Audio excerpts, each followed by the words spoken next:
Tak, máme tu záverečný záver, ako sme zatelefonovali do Samsung.com. No, support, ja vyhľadám v kontaktoch, áno.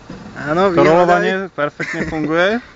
Super, super. Kde sa schoval ten kontakt? No, už je tu, už som prišiel z druhej strany, áno. Takže GPS-ko, aby sme zistili, že kde sa vlastne nachádzame. Kde sa nachádza GPS-ko. To ešte nikdy na zemi. Možno, že niekde tu. Toto bude asi antena.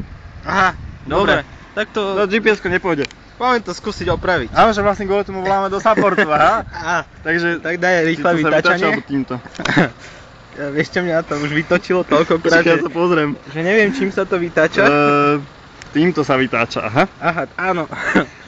Takže... Dobre. Áno, a voláš. Voláš? Haló? No nazdar. Dobrý, guten tag. Chcem reklamovať Omniu. Dopadlo veľmi dobre. A pod kolesami čoho? Najťažšieho auta, čo sme našli vo firme. No žiaľ, neprežila to. Není to mechanické poškodenie. Určite nie. nie. Toto nie je mechanické poškodenie.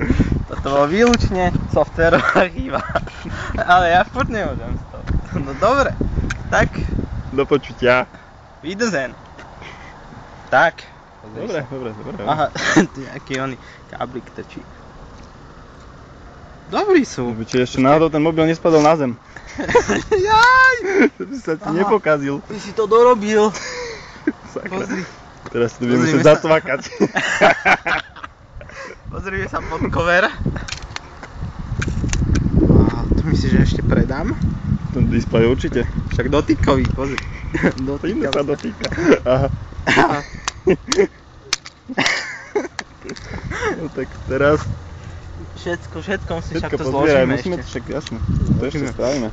A to ešte nehovorím o simke, ktorá bola tiež v tom, teda o 16 gigovej karte. Dobre. Nechtiac. Tu je to GPS-ko. Tu je ten náš konektor. Super. A tam je nejaká bateročka, to bude zaujímať Marcela. To dáme do počítača. Dobre, ja si myslím, že to je v poriadku.